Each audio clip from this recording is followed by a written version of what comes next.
Welcome back, everybody. So we just got done talking about how Dallas is boosting the women's sports interest with team moves and renovations.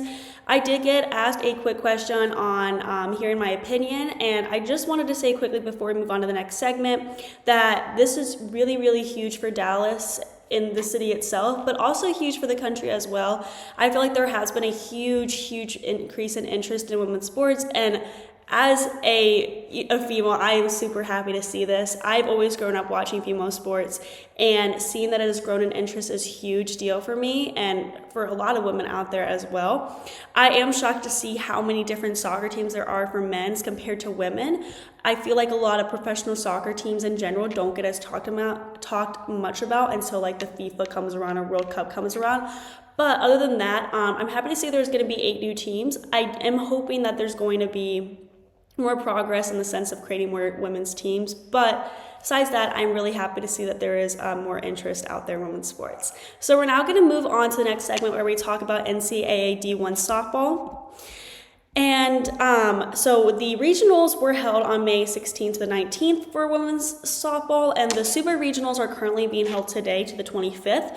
We're going to talk about the states that have the most women's college World Series titles, and then the rankings of the team based on their performance at the regionals to gear us up for the super regionals that we will be discussed during next week's show. Before we begin, I did want to remind you guys to like and follow the show, and to become a part of our show, to tip and donate using the link GSMCpodcast.net. Your support means a lot to us. We really appreciate the support, guys. Everything that you guys do makes a huge difference, I will say. Also, it puts your comments at the top of the list if you use the link GSMCpodcast.net, just a little FYI. Okay, now that we got that out of the way, let's get into softball. I'm excited to talk about some softball action here. Okay, starting with a total of 2 titles is Texas. Texas A&M got 2 titles in 1983 and 1987. The Aggies were runner-ups, Aggies meaning Texas A&M, by the way, were runner-ups in both the 1984 and 1986 championships as well. While the Texas Longhorns, which is UT Austin, don't have any championships apparently, like they were the runner-ups in the 2022 championships. And I mean, we're going to talk about UT Austin more, but it does shock me just a little bit, but we'll talk about that more. Texas has always been known for their college sports, I feel like, and they have many amazing college softball teams. I feel like we use UT Austin and the Aggies a lot in sports, and it kind of shocks me a bit that Texas only has 2 titles, but I mean, their teams do still perform very well, even if they don't win the title. Next is Florida with a total of 3 titles. Back in 2014 and 2015, the Florida Gators won back-to-back Women's College Series World titles, becoming the first team in Florida to ever reach college softball's mountaintop and the first college softball team not named Arizona or UCLA to win back-to-back titles. Florida State made the climb in 2018, winning the national championship for the first time in program history.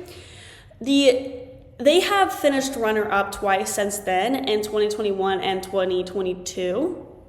And then with a total of 7 titles in the state of Oklahoma. Oh my gosh, I'm so sorry, guys. I forgot to change the title on here. I'm so sorry. I just noticed that.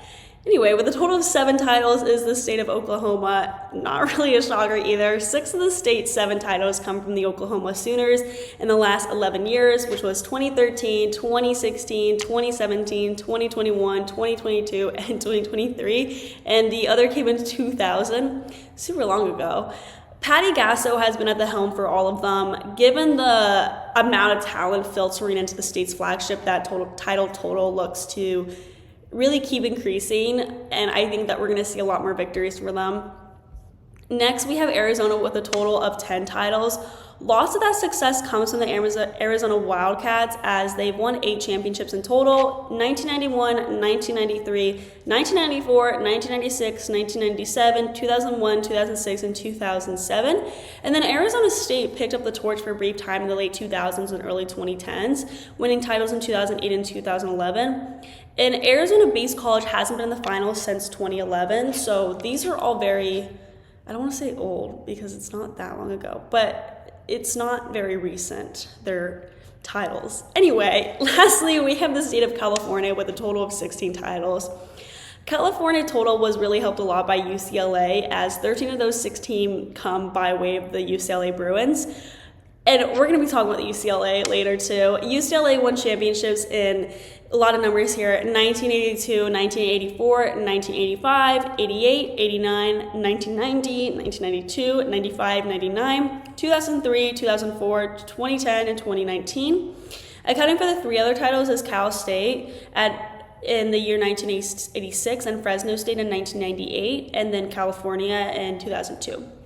Now let's move on to how the rankings are looking so you know who to watch out for in the super regionals. I just want to make clear that some of these are not the official rankings. Some of these are the same as the official rankings, but I changed and switched them around due to their performance in the regionals. I mentioned the teams like move up from last year's ranking or they move down from last year's rankings. And when I say that, I just mean that they have been doing much better or worse, and in my opinion, they are ranked lower or higher than they were last year.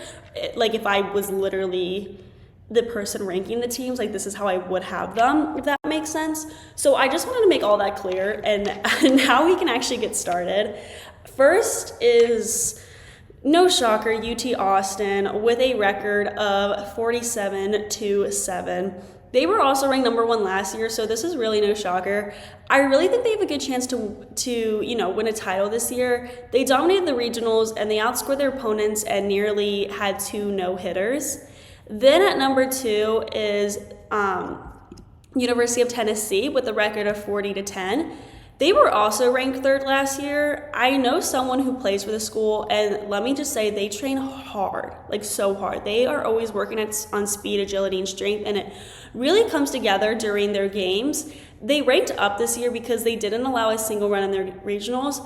Their pitching was always good, but their offense really showed out too. Kiki Malloy continued to shine, and Riley West had a 5 RBI day against Virginia.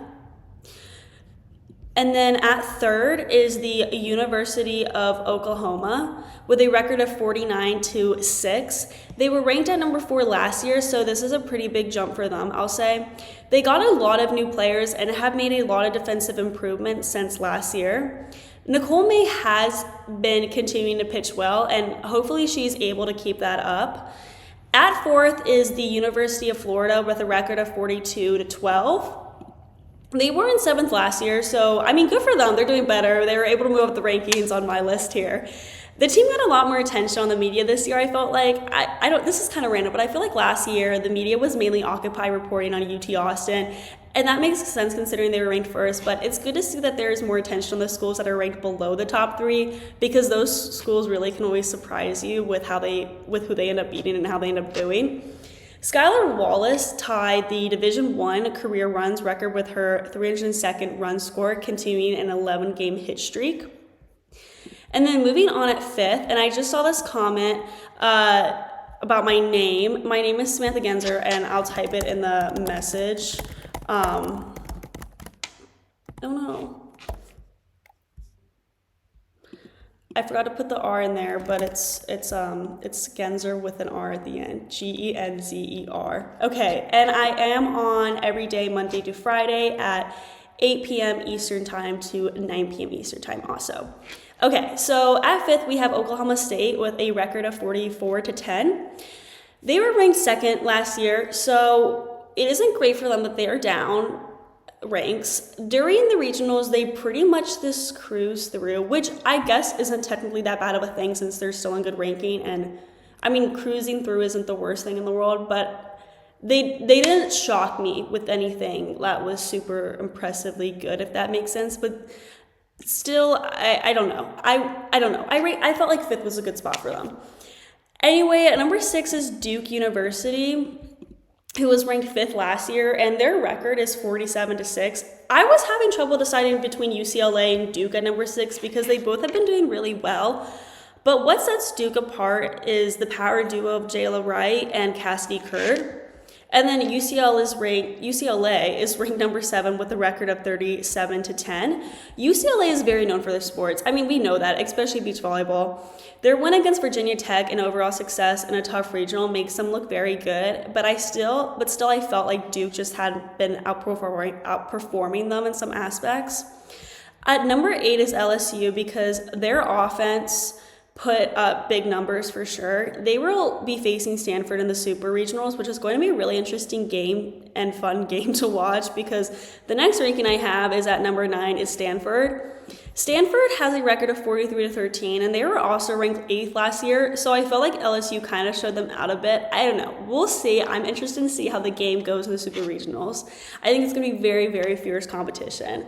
Next, at number 10 is the University of Missouri. They had to play out of the elimination bracket when they unexpectedly lost to Omaha in the first of their 3 head-to-head regional games. Lauren Krings has been dominating, though. She started all 4 of Missouri's victories with a 3-0 record and a .56 ERA with 24 strikeouts, which is really absolutely insane. By the way, we're going up to the 13th ranking, just FYI. Okay, so continuing on to number 11 is Florida State. They had a strong offense that stepped up with a 10-4 win over Auburn University in the regional final. They really have been dominating some of their opponents, and that has brought them up in rankings since they were ranked 16th last year. At number 12 is Texas A&M. I thought they were going to do better in the regionals, to be honest, so I'm a bit disappointed. They still did very well, but I was kind of underwhelmed with their performance and not in a good way. They currently have a record of 30-14, and they were previously ranked at number 10, so that is why I put them down to 12. I'm not saying they did bad at all means. I just mean that I thought that they would have done better in a way. I don't really know how to explain that, but you know when you have like expectations of a team doing like so amazing and like knocking it out of the park, and I don't know, I guess sometimes we have over the top expectations.